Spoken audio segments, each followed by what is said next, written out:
Friends, आज का जो पहला क्वेश्चन है रिलेटेड टू टीडीएस एफएक्यू, वो टीडीएस रिटर्न्स एंड स्टेटमेंट से रिलेटेड है। पहला क्वेश्चन ये है friends, which TDS return must be filed during the transition year and under which act. मतलब जो ट्रांजेक्शन ईयर है हमारा FY 26-27, उसमें कौन सा टीडीएस रिटर्न फाइल होगा और किस एक्ट में होगा। तो फ्रेंड्स यहाँ ना 26-27 से रिलेटेड काफ़ी सारे क्वेश्चन आएंगे। ऐसा इसलिए क्योंकि 26-27 जो है आपका ट्रांजिशन ईयर है, इट मीन्स कि इसमें दोनों एक्ट एप्लीकेबल होंगे। आइए समझते हैं। फाइनेंशियल ईयर 25-26 का Q4 का रिटर्न जनवरी टू मार्च 26, उसकी जो ड्यू डेट होती है ना वो 31 मई 2026, मीन्स कि अगले साल टैक्स ईयर में आ गया।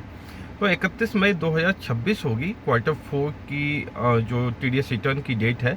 और वो जो टीडीएस रिटर्न होंगे वो 24Q, 26Q, 27Q and 27EQ होंगे। एंड जो इनका पीरियड होगा जनवरी टू मार्च 26 होगा, and that will be govern by the income tax act 1961। Clear. अब आते हैं Q1 पे। टैक्स ईयर 26-27 के Q1 का जो जाएगा, दैट इज जो पीरियड होगा अप्रैल टू जून 26 होगा और govern by income tax act 2025 होगा। और इनका जो ड्यू डेट होगा वो 31 जुलाई 2026 होगा। अब यहाँ पे फॉर्म चेंज हो गए, टीडीएस रिटर्न जो फॉर्म नंबर है वो चेंज हो गए हैं। सैलरी के लिए जो पहले 24Q होता था वो अब जाएगा फॉर्म नंबर 138 में। नॉन सैलरी 26Q जाएगा 140 form number. Non resident TDS जो पहले 27Q होता था वो अब फॉर्म नंबर 144 हो गया है। और जो टीसीएस रिटर्न पहले 27EQ होता था वो फॉर्म नंबर 143 हो गया है। तो फ्रेंड्स, इस साल में दोनों फॉर्म जाएंगे as per income tax act 2025 and income tax act 1961। Q4 पिछले साल का और Q1 इस साल का। जो Q2 है जुलाई टू सितंबर 2026, वो इनकम टैक्स एक्ट 2025 में जाएगा, किससे गवर्न होगा। और उसका जो ड्यू डेट होगा वो 31 अक्टूबर 2026 होगा।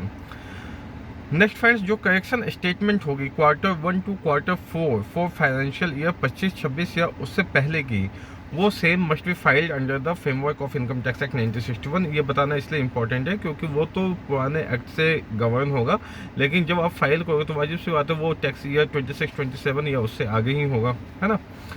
Next question friends, what is the challan come TDS statement mechanism and how does it operate during the transition. मतलब इस साल में जो चालान कम स्टेटमेंट का कॉन्सेप्ट है वो कैसे फॉलो होगा। तो मैं आपको बता दूं चालान कम टीडीएस स्टेटमेंट क्या होता है। चालान कम टीडीएस स्टेटमेंट पिछले एक्ट में भी था, जैसे कि आपका फॉर्म नंबर 26QB, जब आप इमूवेबल प्रॉपर्टी परचेस करते थे तो उस पर जो टीडीएस आपको काटना होता था, जमा करवाना होता था, तो उसके लिए चालान कम टीडीएस स्टेटमेंट, मतलब रिटर्न भी वही होगा, चालान भी वही होगा, और उसके लिए फॉर्म नंबर 26QB जाता था। रेंट के लिए by individual and HUF form number 26QC जाता था। फॉर्म नंबर 26QD जो होता था वो individual and HUF to contractor and professional. And form number 26QE जो होता था वो TDS on transfer of virtual digital assets means crypto currency पे एप्लीकेबल होता था। तो अब इस जो नया इनकम टैक्स एक्ट 2025 है उसमें इनको कैसे प्रोसेस किया गया है। तो उसमें इनको प्रोसेस करने के लिए ये जितने भी अलग अलग 4 तरीके के फॉर्म नंबर हैं इनको मर्ज कर दिया गया और अब सिंगल फॉर्म इन चारों ट्रांजेक्शन के लिए जाएगा, and that will be form number 141 for transaction where the event or credit or payment occurred on or before 31 March 2026। This form under the old act continue to apply. Means कि अगर 31 March 2026 से पहले transaction हुई है, credit or payment हुई है earlier, तब तो पुराने वाले फॉर्म्स एप्लीकेबल होंगे, अदरवाइज आपके नए वाले फॉर्म एप्लीकेबल हो जाएंगे। That will be form number 141। Next question friends, will the ETDS और TCS return preparation utility support both old and new formats. मतलब जो हमारी RPU यूटिलिटी है, आई मीन कि आप इस तरीके से समझो, जो TDS रिटर्न को प्रोसेस करने के लिए जो गवर्नमेंट ने यूटिलिटी दिया है वो है, तो क्या ये both old and new formats दोनों को सपोर्ट करेंगे। तो आंसर इज फ्रेंड्स यस। क्यों? क्योंकि ये गवर्नमेंट की हेडेक है। अब और गवर्नमेंट ने इस पर काम भी किया है। आप टेक्निकली अगर आप जाके देखो टेसेस के पोर्टल पे, तो टेसेस के पोर्टल का इंटरफेस अब चेंज हो गया है।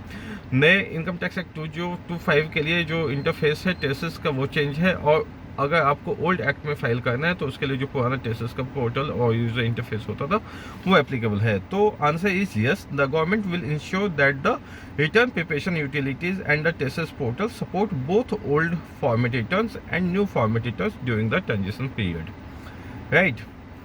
Fourth question, friends. If a director discovers an error in a TDS return for quarter 3 of FY 25-26, can a correction be filed after 1 April 2026? मतलब ये है कि अगर पिछले सालों के लिए अगर कोई गलती हुई है डायरेक्टर के द्वारा, तो क्या आप 1 अप्रैल 2026 के बाद आप उसका करेक्शन स्टेटमेंट फाइल कर सकते हैं? तो friends yes, correction to TDS return for periods governed by the old act can be filed even after the new act has come into force. नया एक्ट आने का मतलब ये नहीं है कि पुराने एक्ट में जो गलतियां हुई हैं आप उसको सुधार नहीं सकते, पुराने एक्ट की गलतियों को आप सुधार सकते हो। बट यहाँ पे एक लिमिटेशन दी गई है, that is such correction statement can be furnished with in a period of 2 years from the end of the tax year in which the original statement was due. मतलब जिस साल आपका original statement TDS return due हो गया था, उस साल का जो एंड होगा उससे 2 साल के अंदर आपको करेक्शन स्टेटमेंट फाइल करना होगा। तो friends next question and last question for the day, that is the 5th question. Will revised और correction TDS returns for period prior to 31st March 2026 be filed under the old or new act? ये पूछा है कि अगर 31 March 2026 से पहले के लिए रिवाइज और करेक्शन TDS रिटर्न आपने फाइल किया है तो वो किस एक्ट के अंदर फाइल होगा। तो वाजिब सी बात है फ्रेंड्स, अगर गलतियां पुराने एक्ट के अंदर हुई हैं तो आपका जो करेक्शन स्टेटमेंट है वो भी पुराने एक्ट के हिसाब से ही होगा, भले ही ट्रांजिशन ईयर या new income tax act applicable हो गया है।